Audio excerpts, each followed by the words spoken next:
Good morning students.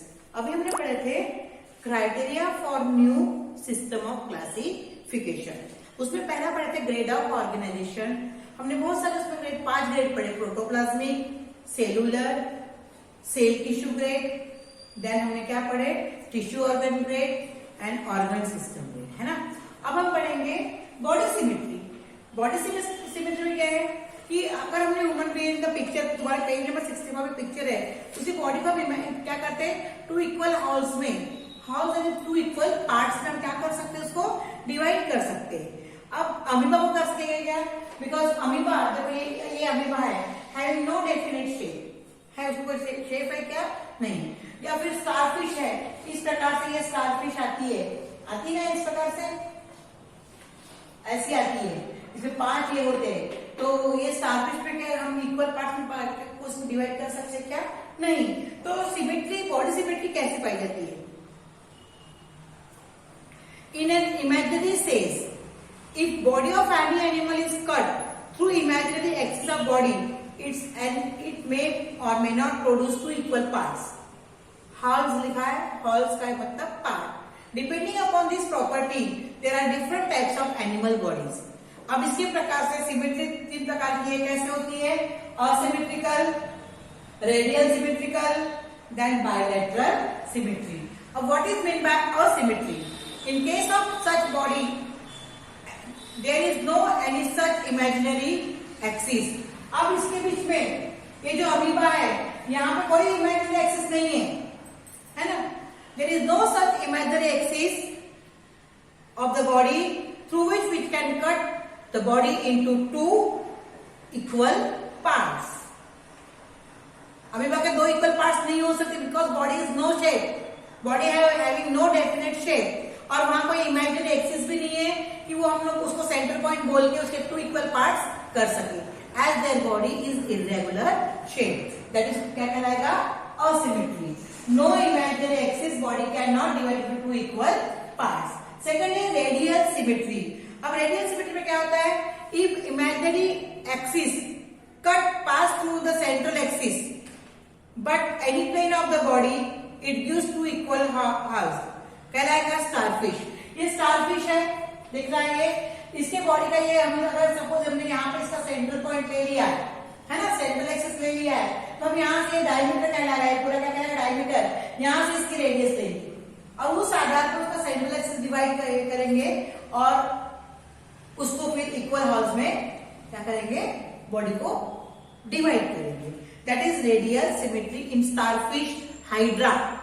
Then bilateral symmetry, in this type of body there is only one such imaginary axis of the body through which we can cut the body into 2 equal halves। हम लोग हमारे body को equal part में बांट सकते हैं, one left side one right side, ठीक है।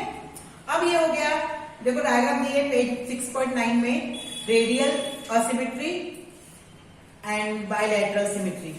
देन जर्म लेयर की कितनी लेयर्स होती है, स्किन की लेयर्स वहां पे कितनी पाई जाती है। जर्म लेयर में 2 प्रकार आते हैं, एक है डिप्लोब्लास्टिक और एक है triploblastic. Double layer, diplo, triple layer, 3, है ना। In case of multicellular animals, germ layers are form during initial periods of their embryonic development. From those germ layers only different tissue are form. Germ layer से different tissues form होते हैं। सब animals only 2 layers, endoderm and ectoderm, यानी 2 प्रकार की होती है, endoderm और एक्टोडर्म। एंडो यानी इनर, एक्टो यानी बाहर। और जो ट्रिप्लोब्लास्टिक है उसमें कितनी लेयर होती है, 3 लेयर। तो एंडोडर्म, मेसोडर्म, एक्टोडर्म, एक अंदर, एक बीच में और एक बाहर। तो डिप्लोब्लास्टिक और ट्रिप्लोब्लास्टिक का मतलब समझ में आ गया जर्म प्लास्टिक में। देन बॉडी कैविटी, लास्ट है बॉडी कैविटी। पहला हमने क्या पढ़े थे उसमें, ग्रेड ऑर्गेनाइजेशन, दूसरा पढ़े बॉडी सिमेट्री, तीसरा पढ़े जर्म लेयर। जर्म लेयर 2 प्रकार, in case of some animals only 2 layers होती है, इट इज एंडोडर्म और एक्टोडर्म, हो गए डिप्लोब्लास्टिक।